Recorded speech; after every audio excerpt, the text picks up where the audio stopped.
Hello everyone, welcome to study capital. हम एक series start कर चुके हैं जिसका नाम है for the love of books, और हम 10th डे पे हैं जहां पे हम डिस्कस करेंगे कुछ इंपॉर्टेंट चीज़ों को जो आपके एग्जामिनेशन में डायरेक्टली पूछी जाती हैं। रिसेंटली जब आपका एग्जामिनेशन सीयूईटी से स्टार्ट हुआ है तो उसमें एक यूनिट है अवार्ड्स की, और आज हम डिस्कस करेंगे ऐसे ही एक अवार्ड को जिसका नाम है बुकर प्राइज। डेप्थ में जाएंगे, इंपॉर्टेंट बुकर राइटर्स को डिस्कस करेंगे, ट्वाइस बुकर अवार्ड्स को डिस्कस करेंगे, इंडियन राइटर्स को डिस्कस करेंगे जिनको बुकर मिला है, और बहुत सी चीज़ें हम इस इंपॉर्टेंट के पॉइंट एग्जाम के पॉइंट ऑफ व्यू से डिस्कस करेंगे। राइट, तो बुकर प्राइज क्या है, जिसको हम लोग बुकर प्राइज फॉर फिक्शन भी बोलते हैं। 1969 से 2001 तक इसका नाम बुकर प्राइज फॉर फिक्शन था। फिर उसका नाम मैन बुकर प्राइज हो गया जब मैन कंपनी ने इसको टेक ओवर कर लिया। राइट, 2002 से 2019 तक उसका नाम मैन बुकर प्राइज था। कब मिलता है? हर साल मिलता है किसी एक बेस्ट नॉवेल को जो इंग्लिश में लिखी गई हो और पब्लिश हुई हो इन यूके और इन आयरलैंड। जब इस प्राइज को क्रिएट किया गया था तो वैसी नॉवेल्स जो सिर्फ कॉमनवेल्थ, आयरिश और साउथ अफ्रीकन सिटीजन्स थे वो लिख रहे हैं, उन्हीं के लिए ही एलिजिबल था ये अवार्ड। लेकिन 2014 में इसमें चेंज किया गया और किसी भी जगह की इंग्लिश लैंग्वेज नॉवेल को ऐड कर दिया गया। तो ये कहाँ से स्टार्ट हुआ है? 1969 से ये प्राइज स्टार्ट हुआ है जो मिल रहा है। राइट, 2002 में इसका नाम चेंज करके मैन बुकर प्राइज कर दिया गया। तो Booker prize for fiction and then Man Booker prize for fiction. बहुत कंफ्यूजन होता होगा आपको कि ये मैन बुकर क्या है, बुकर क्या है, इंटरनेशनल बुकर क्या है। सारी चीज़ें हम आज इस वीडियो के थ्रू डिस्कस करेंगे। तो 2002 में इसका नाम हो गया मैन बुकर प्राइज जब मैन ग्रुप जो है उसने क्या किया, इसका स्पॉन्सरशिप को ले लिया। तो नाम क्या हुआ, बुकर से मैन बुकर हो गया। Man is basically a company जिसने इसका टेक ओवर कर लिया और उन्होंने स्पॉन्सरशिप देना इसको स्टार्ट कर दिया। तो आप सबने सुना होगा लाइफ ऑफ पाई, बहुत फेमस है बाय इयान मार्टिल। राइट, मूवी भी बना है इस पे, और ये ऐसी पहली नॉवेल बनी जिसको मैन बुकर प्राइज दिया गया। तो बुकर प्राइज पहले मिल रहे थे 1969 से। 2001 में जब मैन कंपनी ने टेक ओवर किया तो 2002 में लाइफ ऑफ पाई आई थी, और उसी को इयान मार्टिन की उस नॉवेल को पहला मैन बुकर प्राइज मिला। तो अगर कंफ्यूजन क्रिएट हो सकता है, सेम अवार्ड है, नाम चेंज हो गया, बुकर से मैन बुकर हो गया इन 2002। 2019 में मैन कंपनी जो है, मैन जो फाउंडेशन है, उन्होंने अपनी स्पॉन्सरशिप एंड कर दी। तो 2019 के बाद जो बुकर प्राइज दिए गए उनका नाम वापस बुकर प्राइज हो गया। तो बीच में मैन बुकर था, बुकर उसके पहले था, और बाद में भी बुकर प्राइज नाम से ये अवार्ड मिलने लगा। राइट, इसी का एक सिस्टर प्राइज भी है इंटरनेशनल बुकर प्राइज। क्यों इंपॉर्टेंट है? क्योंकि अभी रिसेंटली एक राइटर को इंडिया में मिला है, अभी हम डिस्कस करेंगे। तो बुकर प्राइज और इंटरनेशनल बुकर प्राइज में क्या डिफरेंस है कि ये अवार्ड मिलता है ट्रांसलेटेड वर्क्स को। राइट, किसी दूसरी लैंग्वेज में लिखा गया है और फिर उनको इंग्लिश में क्या कर दिया गया है, ट्रांसलेट करके यूके या आयरलैंड में पब्लिश कर दिया गया है। तो बुकर अवार्ड और इंटरनेशनल बुकर प्राइज ये डिफरेंट है, और कंफ्यूजन आपसे क्रिएट हो सकता है। तो आपको याद रखना है, बुकर अवार्ड के लिए इंग्लिश में लिखा होना जरूरी था। इंटरनेशनल बुकर अवार्ड में आप रीजनल लैंग्वेजेस में लिखते हो और उसको इंग्लिश में ट्रांसलेट करते हो। तो ट्रांसलेटेड वर्क्स जो होते हैं, ट्रांसलेटेड जो नॉवेल्स होती हैं, उसके लिए इंटरनेशनल बुकर प्राइज अवार्ड दिया जाता है। ये डिफरेंस है बुकर और इंटरनेशनल बुकर प्राइज में। अब हम कुछ इंपॉर्टेंट बुकर अवार्ड्स की डिस्कशन करेंगे जो आपके एग्जामिनेशन में डायरेक्टली क्वेश्चंस पूछे जाते हैं। जैसे फर्स्ट विनर बुकर प्राइज 1968 की नॉवेल पीएच न्यूबाई की novel something to answer for, जो 1968 में पब्लिश हुई और उसको पहला बुकर प्राइज मिला। इंपॉर्टेंट क्या है, 1968 की नॉवेल है और 1969 में मिला है समथिंग टू आंसर फॉर, है जो पहला बुकर प्राइज अवार्ड है। फिर 1970 में 1969 की नॉवेल द इलेक्टेड मेंबर, जो कि बैरनेस रूबिन्स ने लिखा है, first women writer to win the Booker prize. याद यहाँ पे भी इंपॉर्टेंट क्या है, पहला बुकर आपको याद होना चाहिए, पीएस न्यूबी की novel something to answer for, written in 1968 but it begin in 1969। तो बुकर प्राइज 1969 में दिया गया।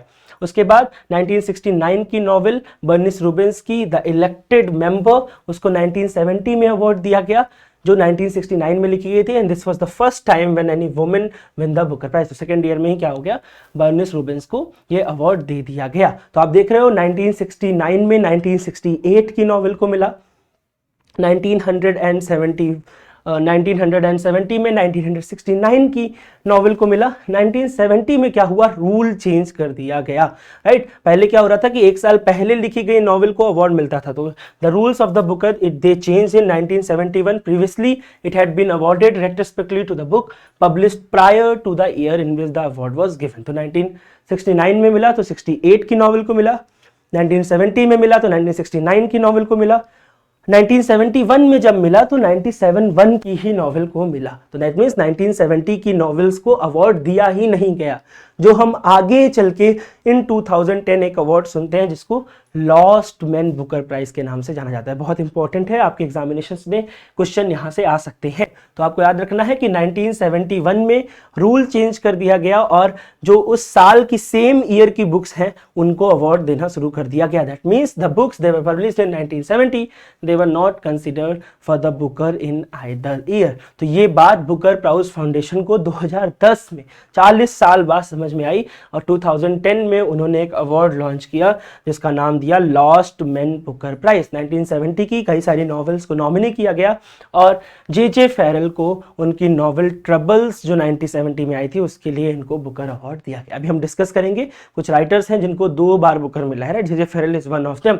तो ट्रबल्स के लिए 1970 का जो नॉवेल था उसको 2010 में एक अवार्ड मिला जिसका नाम है लॉस्ट मैन बुकर प्राइज। याद रखिएगा, बहुत इंपॉर्टेंट रोल प्ले करेगा आपके एग्जामिनेशन में, ऐसे क्वेश्चन जरूर पूछे जाएंगे, राइट। 3 ऐसे ओकेजन्स आए जहां पे अभी तक हिस्ट्री में 3 बार ऐसे ओकेजन्स आए हैं जहां पे 2-2 लोगों को अवार्ड मिला है same year. That means it was shared between 2 writers on 3 occasions. First time it happened in 1974. You all know Nightingale, very famous for his novel called The Conversionist. और इसको और साथ में स्टैनले मिडल्टन का novel holiday दोनों joint winners कहलाए इन 1974. Same happened in 1992 when Michael Ondaatze's The English Patient, a very important novel, क्यों war novel है, बहुत इंपॉर्टेंट मूवी भी है इसके ऊपर, जो एग्जामिनेशंस में वॉर नॉवेल से क्वेश्चंस आना स्टार्ट हो चुके हैं, राइट। सो माइकल ओंदात्जे का द इंग्लिश पेशेंट और बैरी अंसवर्थ का सेक्रेड हंगर दोनों को ही 1992 में ज्वाइंट बुकर अवार्ड दिया गया। उसके बाद 2019 में again it happened and Evaristo's girl women and other और मार्गरेट एटवुड, बहुत इंपॉर्टेंट राइटर, हमने बहुत एक वीडियो भी इनके ऊपर कर चुके हैं हम लोग इसी सीरीज के अंदर।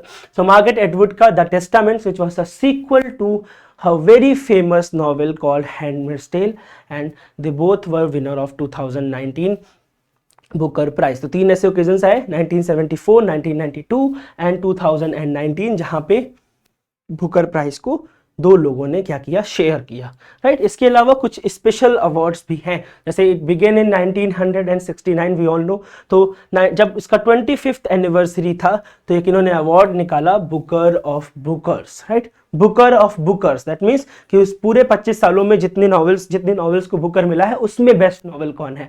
वो अवार्ड किसको मिला, सलमान रश्दी की मिडनाइट चिल्ड्रन को। 1981 का बुकर प्राइज मिला है इस नॉवेल को और 25th एनिवर्सरी पे 1993 को बुकर ऑफ बुकर्स अवार्ड भी इस नॉवेल को दिया गया, राइट। तो ये भी इसको बोला गया the best novel out of all the winners. 25 साल तक 25 सालों में जिनको बुकर प्राइज मिला था उनमें सबसे अच्छी नॉवेल को बुकर ऑफ बुकर्स अवार्ड मिला in 1993 and that was Salman Rushdie's midnight children. Again in 2008 25 सालों के बाद 15 साल बाद फिर से 40th एनिवर्सरी पे एक और अवार्ड बुकर ने निकाला that is the best of the Booker. Same वही सेम चीज के साथ और फिर से ये अवार्ड मिडनाइट चिल्ड्रन को दिया गया। तो midnight children got Booker prize in 1981, Booker of Booker in 1993 and best of Booker इन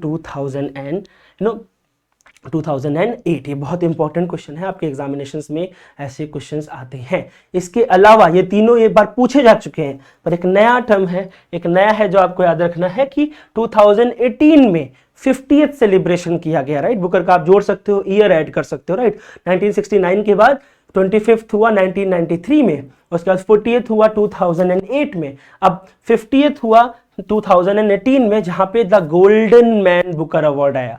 इसमें क्या किया गया, हर डिकेड की एक जो बुकर प्राइज विनर है उसमें से एक नॉवेल दी गई, जैसे 1980s का सलमान रश्दी का नॉवल ले लिया गया। In a free state by V S Naipaul 1970s की नॉवल को ले लिया गया। वॉल्फ हॉल जो अभी हम डिस्कस करेंगे हेनरी मेंटल को, उनका नॉवल है। द इंग्लिश पेशेंट अभी हमने अंदाजे का देखा। ऐसे कुछ नॉमिनीज थे जो 2018 के गोल्डन मैन बुकर अवार्ड के लिए नॉमिनी हुए, और ये अवार्ड किसको मिला? ये अवार्ड अंदाजे की द इंग्लिश पेशेंट को मिला। ये कुछ स्पेशल अवार्ड्स हैं, Booker of Booker, best of Booker and then the golden Man Booker award which was given to the English patient. काफी इंपॉर्टेंट है, ऐसे यहां से भी क्वेश्चंस बन सकते हैं। इसके बाद कुछ राइटर्स हैं, 5 राइटर्स हैं इन हिस्ट्री जिनको 2 बार बुकर प्राइज दिया गया है। जैसे कोत्जी, जेएम कोत्जी बहुत फेमस है, इनका एक वर्क है द सेंट्स ऑफ पीटर्सबरी, जहां पे इन्होंने, जिसका नरेटर बेसिकली डॉस्टोवस्की है, राइट? डॉस्टोवस्की यू ऑल नो, बहुत फेमस रशियन राइटर। वो डॉस्टोवस्की, इनका एक नॉवल है द मास्टर ऑफ सेंसबेरी, उसके प्रोटैगनिस्ट हैं, राइट? उनकी कई सारी, इन्होंने फो लिखा है, FOE, Foe, which was actually a retelling of Robinson Crusoe by Daniel Defoe. बहुत इंपॉर्टेंट राइटर है आपके एग्जाम के पॉइंट ऑफ व्यू से। इनको 1983 में life and times of Michael के लिए एंड 1999 में डिसग्रेस के लिए क्या किया गया है? 2 बार बुकर अवार्ड मिला। He was one of the first writer who was awarded with 2 Booker prizes, J.M. Coetzee. Then we have J.J. Farrell. We have already discussed his lost Booker Prize, which came in 2010, and in 1973 he was awarded with The Seas of Krishnapur. तो ये 2010 का जो troubles है, ये 1970 की जो lost Booker वाला award है, वो जो 2010 में दिया गया उसके लिए मिला है इनको, और 1973 में द सीज ऑफ कृष्णापुर के लिए इनको बुकर प्राइज दिया गया था। ऑस्ट्रेलियन राइटर पीटर केरी, लास्ट ईयर नेट एग्जामिनेशन में पीटर केरी से एक क्वेश्चन पूछा गया है, इन्होंने एक रीटेलिंग लिखा है डेविड कॉपरफील्ड का बाई डिकेंस। पीटर केरी 1988 में ऑस्कर एंड लुसिंडा, 2001 में true history of Kelly gang, इन दोनों नॉवेल्स के लिए इनको बुकर अवार्ड दिया गया है। Henry mental recently died, right? अभी इनकी डेथ हुई है। वॉल्फ हॉल ट्रायलॉजी लिखी है इन्होंने, जिसको हम लोग क्रॉमवेल ट्रायलॉजी के नाम से भी जानते हैं। उनकी दोनों ही नॉवेल्स को, 3 नॉवेल्स हैं, तीनों ही नॉवेल्स बुकर प्राइज के लिए नॉमिनेट हुई हैं, लेकिन शुरुआत की दोनों नॉवेल्स को बुकर प्राइज मिला है। ये भी एक क्वेश्चन है कि कौन सी ऐसी सीरीज है जिसकी 2 नॉवेल्स को, जो ट्रायलॉजी है जिसकी 2 नॉवेल्स को बुकर मिला। दिस वाज फर्स्ट इंसिडेंट, ये पहली बार हुआ हेनरी मेंटल की 2009 की नॉवेल वॉल्फ हॉल और 2012 की novel bring up the bodies के लिए ये अवार्ड इनको मिले हैं। तीसरा नॉवेल भी था द हार्ट दैट मैटर, लेकिन उसको नॉमिनेट किया गया, उसको अवार्ड नहीं मिला, और ये इनकी डेथ रिसेंटली हुई है 2022 में। तो ये क्वेश्चन भी आपके एग्जामिनेशन में आ सकता है, क्योंकि कंटेम्प्रेरी राइटर्स का भी आपके एग्जामिनेशन में इंपॉर्टेंट रोल है। मार्गरेट एटवुड, बहुत से वर्क्स हम पहले ही डिस्कस कर चुके हैं। गैरिसन मेंटालिटी पहला वीडियो में हमने डिस्कस किया था, अगर आपको याद हो। सर्वाइवल के बारे में डिस्कस किया था। बहुत सी नॉवेल्स हैं इनकी। 2000 में द ब्लाइंड असैसिन, और 2019 में जिनका रीटेलिंग आया था हैंडमेड्स टेल का प्रीक्वल आया था द टेस्टामेंट्स, उसके लिए इनको बुकर अवार्ड मिला है। ये पहला ऐसा इंसिडेंट है कि किसी प्रीक्वल को बुकर प्राइज दिया गया। 2019 में टेस्टामेंट्स के लिए मार्गरेट एटवुड को ये अवार्ड दिया गया। ये बहुत इंपॉर्टेंट पॉइंट है जो आपको याद रखना है। इसके बाद हम डिस्कस करेंगे कुछ इंडियन बुकर प्राइज राइटर्स को। 1971 में वीएस नाइपॉल को दिया गया। अब देखिए थोड़े से बेसिक रेफरेंसेस हैं जो आपको याद रखने हैं। V S Naipaul was not born in India. जब आप पढ़ोगे इंडेंचर को, डायस्पोरा लिटरेचर को पढ़ोगे, तो आपको पता चलेगा कि बहुत सारे राइटर्स के जो पेरेंट्स थे वो क्या करते थे, वो लेबर के बन के इंडेंचर में पार्टिसिपेट किए, डायस्पोरा में जाके दे शिफ्टेड टू त्रिनिदाद। इनके जो फादर्स थे वो शिफ्ट हुए थे त्रिनिदाद एंड टोबैगो में। तो ये वीएस नाइपॉल, उनका बर्थ वहीं पे हुआ, बट इनके एंसेस्टर्स इंडिया से थे, तो इनको भी हम ऐड कर लेते हैं। इस रेफरेंस में वीएस नाइपॉल पहले राइटर हैं जो 1971 में इन अ फ्री स्टेट के लिए इनको बुकर प्राइज मिला रहा है। याद रखिएगा, ये बहुत इंपॉर्टेंट एस्पेक्ट है कि इनका ओरिजिन इंडियन है। He was not born in India. Then came Salman Rushdie, he was born in India but he shifted to England, right? तो ये भी इंडिया में अभी नहीं रह रहे हैं। रिसेंटली आपने सलमान रश्दी के ऊपर एक अटैक हुआ था, आपने वो न्यूज़ देखी होगी, राइट? सैटेनिक वर्सेस जो इन्होंने, इनकी 4th नॉवेल थी, इसके लिए कई बार इनके लिए फतवा भी जारी हो चुका है, कई बार इनके ऊपर अटैक भी हो चुका है। अभी रिसेंटली आपने एक अटैक देखा, 1981 में इनको मिडनाइट चिल्ड्रन के लिए बुकर अवार्ड मिला था। अभी हमने कुछ देर पहले भी इसको डिस्कस किया, राइट? तो वीएस नाइपॉल, इंडियन ओरिजिन इनके पेरेंट्स का था, वो त्रिनिदाद में रहते हैं अभी, और वो पहले से उनका बर्थ भी वहीं पे हुआ है। Salman Rushdie was born in India but he shifted to England. But Arundhati Roy ये फुल फ्लेज्ड इंडियन राइटर है जो इंडिया में, जिन्होंने बर्थ लिया और अभी इंडिया में रह भी रही हैं, बहुत फेमस है। इनके ऊपर सिटीजनशिप का भी एक केस लगा था रिसेंटली, इन्होंने साहित्य अकेडमी अवार्ड भी लेने से मना कर दिया था, बहुत सारे इनके ऐसे केसेस हैं। तो अरुंधति रॉय को 1997 में इनकी पहली novel, first novel that is written by Arundhati Roy, the God of small thing के लिए अवार्ड, बुकर प्राइज मिला, राइट। तो 1971 V S. Naipaul was awarded, 10 years after 1981 Salman Rushdie was awarded, 1997 Arundhati Roy for The God of Small Things, she got Booker Prize। 2006 में Kiran Desai, daughter of Anita Desai, she was awarded with Booker Prize for her novel The Inheritance of Loss। 2008 में Arvind अडीगा, very famous, अभी recently एक movie आई है the white tiger based on this particular novel, right. तो 2008 में अरविंद अडीगा को the white tiger के लिए Booker award मिला। ये कुछ राइटर्स हैं इंडियन ओरिजिन के जिनको बुकर अवार्ड मिला है। अभी रिसेंटली आपने सुना होगा गीतांजलि श्री, टॉम, काफी famous novel Tom of sand, 2022 में इनको बुकर मिला है। बट रिमेंबर, ये पहली इंडियन राइटर हैं जिसको इंटरनेशनल बुकर प्राइज मिला है। अभी हमने कुछ देर पहले इंटरनेशनल बुकर प्राइज डिस्कस किया था कि कोई भी दूसरी लैंग्वेज में लिखी गई नॉवेल जिसको हम इंग्लिश में ट्रांसलेट करते हैं।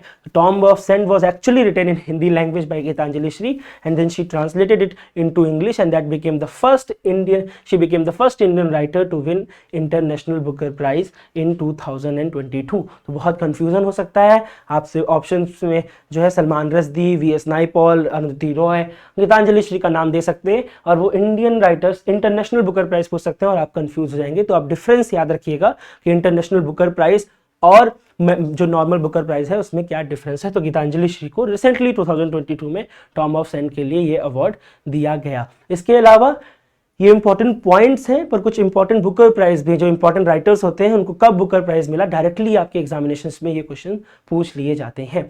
जॉन बर्गर 1972, काफी इंटरेस्टिंग टाइटल है इनकी नॉवेल का, जी, और इसके लिए इनको 1972 में बुकर प्राइज मिला। झाबवाला नाम सुना होगा, रूथ प्रवार झाबवाला, इनको हीट एंड डस्ट इनकी नॉवेल है उसके लिए मिला। आपको कमेंट सेक्शन में बताना है कि जो टाइटल है हीट एंड डस्ट ये कहाँ से लिया गया है, बहुत फेमस पोएट्री है वहां से ये टाइटल लिया गया है। तो बताइएगा रूथ झाबवाला का हीट एंड डस्ट 1975। 1980 में विलियम गोल्डिंग को राइट्स ऑफ पैसेज के लिए बुकर मिला। अब याद रखिएगा कि इनको हम आगे नोबेल भी डिस्कस करेंगे, राइट। तो नॉवेल का नाम काफी कंफ्यूजिंग हो जाता है क्योंकि विलियम गोल्डिंग की एक नॉवेल हर जगह प्रिस्क्राइब्ड है और लोग कंफ्यूज हो जाते हैं कि कहीं उसके लिए तो उनको बुकर नहीं मिला है। इस रिस्पेक्ट में विलियम गोल्डिंग को आपको याद रखना है 1980 में राइट्स ऑफ पैसेज के लिए इनको बुकर मिला। ईयर पे इतना फोकस इसलिए कर रहे हैं क्योंकि राइटर्स जो है ओलिवर गोल्ड स्मिथ हो या विलियम गोल्डिंग हो, इनसे ईयर से क्वेश्चन बीएचयू में डायरेक्टली पूछे जाते हैं। 2019 का जब आप पेपर उठा के देखोगे तो आप देखोगे ओलिवर गोल्ड स्मिथ किस साल उनकी डेथ हुई थी ये क्वेश्चन पूछ लिया था, राइट, 1774। तो विलियम गोल्डिंग 1980 में इनको इसके लिए मिला है राइट्स ऑफ पैसेज के लिए। 1983 में हम आगे देखेंगे इनको नोबेल प्राइज भी मिलेगा। 2020 रिसेंट से भी बहुत क्वेश्चंस आते हैं। 2021 में डैमन गैलगट का द प्रॉमिस और 2022 में recently Shehan Karunatilaka who is basically a Sri Lankan writer और उनको the 7 moons of Maali Almeida के लिए बुकर प्राइज दिया गया है। तो ये एक इंपॉर्टेंट पॉइंट है जो आपको याद रखना है। इसके अलावा कुछ चीजें हैं जैसे V S. Naipaul, William Golding, J M. Coetzee, इनको बुकर और नोबेल दोनों ही प्राइज दिए गए हैं। So remember V S. Naipaul 1971 Booker prize, 2001 Nobel prize. Same goes with William Golding 1980 Booker, 1983 Nobel prize and J M. Coetzee was also awarded with Nobel and Booker prize, right. तो ये एक इंपॉर्टेंट चीज है जो आपको याद रखनी है। बुकर प्राइज के अलावा आज के वीडियो में हम और डिस्कस करेंगे सोनेट सीक्वेंस, जहां से डायरेक्टली एग्जामिनेशंस में क्वेश्चंस पूछे जाते हैं। सोनेट सीक्वेंस क्या होता है? सोनेट आपको पता है 14 लाइन्स पोइट्री होती है, राइट। बहुत सारे सोनेट्स पढ़े होंगे, 154 सोनेट शेक्सपियर ने लिखे हैं, आपको पता होगा। इन हिस्ट्री सबसे ज्यादा सोनेट विलियम वर्ड्सवर्थ ने लिखे हैं, मोर देन 500, राइट। बहुत सारे सोनेट्स आपने डिस्कस किए होंगे, बहुत सारे सोनेट्स आपने पढ़े होंगे। रिसेंटली हमने लास्ट वीडियो में भी जो है मिल्टन का एक सोनेट डिस्कस किया था। सोनेट सीक्वेंस क्या होता है? जब कई सारे सोनेट्स को एक साथ पब्लिश कर दिया जाता है, राइट। आपने क्या किया, एक लॉन्ग वर्क बना दिया जिसमें आप कई सारे सोनेट्स को एक साथ पब्लिश कर देते हैं। कहीं आपको सीक्वेंस मिलेंगे जो कनेक्टेड सोनेट सीरीज भी रहती है, कहीं कहीं पे सोनेट्स क्या होते हैं इंडिविजुअल भी स्टैंड करते हैं, बस साथ में पब्लिश कर दिए जाते हैं। आपके एग्जामिनेशन में रेनेसा सोनेट सीक्वेंस से क्वेश्चंस आते रहे हैं, पर और भी कई सारे सोनेट सीक्वेंस हैं जो आपके एग्जाम में पूछे जा सकते हैं, राइट। राइट। तो हम कुछ डिस्कस करेंगे। One of the earliest was sir Philip Sidney's Astrophel and Stella. Remember it was published in 1591।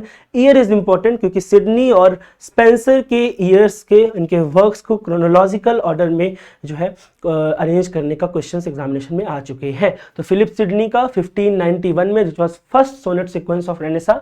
It came in 1591 and it consist of 108 sonnets along with 11 songs. किसको डेडिकेटेड थे? Lady Rich को। Lady Wembro which actually became Lady Rich when she married to Henry Rich. So it is believed that Philip Sidney was in love with Lady Rich, so he dedicated this sonnet sequence called Astrophel and Stella, which contains 108 sonnets and 11 songs. Important क्या है? ये number पूछा गया है, right?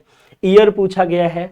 एस्ट्रोफल नाम से एक हमने कुछ दिन पहले डिस्कस किया था कि एक एलिजी है जो स्पेंसर ने लिखी है जब फिलिप सिडनी की डेथ हो जाती है। तो कई सारे क्वेश्चन एक ही लाइन से आपको दिख रहे हैं, राइट। वैसे ही एमोरेटी केम इन 1594। रिमेंबर 1590 में फेरी क्वीन की 3 बुक्स पब्लिश हुई थी। उसके बाद 1594 में एमोरेटी आया। एमोरेटी 89 सोनेट्स का कलेक्शन है जो इपिथेलमेनियन के साथ में पब्लिश हुआ। इपिथेलमेनियन और प्रोथेलमेनियन दोनों स्पेंसर के मैरिज सॉन्ग हैं। Epithalamion he wrote for his own marriage and Prothalamion was written basically for marriage of Elizabeth sisters, right. तो ये एक इंपॉर्टेंट क्वेश्चन यहां से बनता है। 1594 में एमोरेटी बाय स्पेंसर जो कि 89 सोनेट्स का कलेक्शन है और साथ में एपिथेलमेनियन भी आया था। किसको डेडिकेटेड था? इनकी सेकेंड वाइफ एलिजाबेथ बॉयल को डेडिकेटेड था। ये भी क्वेश्चन एग्जामिनेशन में बहुत बार पूछा गया है। स्पेंसर और सिडनी दोनों प्रोमिनेंट रेनेसा पोएट्स हैं। बस इनके अलावा भी पोएट जो है सोनेट सीक्वेंस लिखे गए। सैमुअल डैनियल का डेलिया एग्जामिनेशन में पूछे गए हैं। 50 सोनेट का कलेक्शन है। माइकल ड्राइटन जिसका आइडियाज मिरर नाम था, 64 सोनेट्स थे। बाद में इसका नाम चेंज करके इन्होंने सिंपली आइडियाज कर दिया था जो कि 73 सोनेट्स के साथ पब्लिश हुआ। इनके नंबर्स या इंपॉर्टेंट नहीं है बट कलेक्शन का नाम इंपॉर्टेंट है। Samuel Daniel Delia, Michael Drayton Idea's Mirror, Fulke Greville Caelica, ये सब रेनेसा के टाइम फ्रेम के वर्क्स है। रेनेसा के बाद के टाइम फ्रेम के सोनेट सीक्वेंस है। शेक्सपियर के सोनेट्स थॉमस थॉर्पे ने 1609 में पब्लिश किए। You all know 154 sonnets were there. 1 to 126 they were dedicated to a person, young man called W.H. 127 to 152 they are dedicated to a dark lady. No, we don't know the name. Maybe she was Mary Fitton, maybe she was Lucy or any other girl. And 153rd and 154 they were dedicated to Cupid, love, goddess of love. Shakespeare के sonnets तो बहुत famous है। किसने publish किया? Thomas Thorpe ने publish किया इन 1609। Shakespeare से question बनता है कि उनके फोलियोस को किसने पब्लिश किया? तो हेमिंग एंड कॉन्डल आ चुका है। अब आपसे पूछ सकते हैं कि शेक्सपियर के सोनेट्स को किसने पब्लिश किया, राइट। तो शेक्सपियर के सोनेट्स को थॉमस थॉर्पे ने 1609 में पब्लिश किया। हेनरी कॉन्स्टेबल डाइना 1592, अगेन रेनेसा का सोनेट सीक्वेंस। इसके बाद रेनेसा के बाद कई सारे सोनेट सीक्वेंस आए हैं जो आपके एग्जामिनेशन में पूछे गए हैं, जैसे Elizabeth Barrett Browning, wife of Robert Browning. She dedicated his her sonnet sequence to Robert Browning known as sonnets from the Portuguese. बहुत फेमस है ये और एरा ले और ऐसी अलग दूसरी नॉवेल्स के लिए, पर इनका sonnet sequence sonnets from the Portuguese which was published in 1850। Remember 1850 is a very important year. William Wordsworth died. There was one elegy that is written by Matthew Arnold. Tennyson became the poet laureate and there are so many novels which were published in 1850. जब आप जाएंगे American literature भी पढ़ेंगे तो it reminds me of a very famous novel जो 1850 में publish हुई थी, राइट। तो आप उसके बारे में अगर आपको पता है तो कमेंट सेक्शन में बताइएगा। बहुत फेमस नॉवेल है जो 1850 में पब्लिश हुई थी, राइट। कमेंट सेक्शन में बताइएगा। 44 सोनेट्स थे जो रॉबर्ट ब्राउनिंग को डेडिकेटेड थे। एलिजाबेथ बैरेट ब्राउनिंग ने लिखा था, ठीक है। उसके बाद DG Rossetti, a very famous person from pre Raphaelite brotherhood, उनका 101 सोनेट का collection the house of life, right. बहुत इंपॉर्टेंट कलेक्शन है जो डीजे रॉसेटी का आया। जॉर्ज मेरिडिथ, अब हम पढ़ते हैं कि sonnet is basically traditionally it's a 14 line poem, लेकिन जब हम मेरिडिथ को पढ़ते हैं इनका एक सोनेट सीक्वेंस है मॉडर्न लव। 50 सोनेट्स थे। क्यों इंपॉर्टेंट है? Because it's a 16 line sonnets. तो आपको एक्सेप्शन मिल रहा है यहाँ पे कि 14 लाइन की जगह 16 लाइन के सोनेट्स को, there are 50 sonnets were published in 1862 by George Meredith known as modern love. इसके अलावा वंजा कॉलेमन, इनके सोनेट का नाम काफी इंटरेस्टिंग है सोनेट सीक्वेंस का, that is American sonnets, came in 1994। Similarly curtal sonnet by Hopkins, Hopkins ने भी एक तरीके का चेंज किया। क्या किया, इनके सोनेट 14 लाइंस के ना होके 11 लाइंस के, है ना, 10.5 लाइंस बोल देते हैं। लास्ट का जो लास्ट 11th लाइन होती है उसमें सिर्फ एक फ्रेज की यूज किया जाता है जिसको हम लोग टेल भी बोल देते हैं। तो वो सोनेट्स क्या है, उनका नाम है curtal sonnet, published by Hopkins in Victorian era. ये कुछ इंपॉर्टेंट सोनेट सीक्वेंस हैं जो आपके एग्जामिनेशंस में पूछे जाते हैं। आज के वीडियो को हम यहीं पे रुकेंगे और पूरे पूरे सिलेबस को पढ़ने के लिए, पूरे कोर्स को पढ़ने के लिए आप हमारे पेड कोर्स को भी ज्वाइन कर सकते हैं। ज़्यादा जानकारी के लिए आप नीचे दिखाए जा रहे हैं नंबर्स पे कांटेक्ट कर सकते हैं। Thank you so much.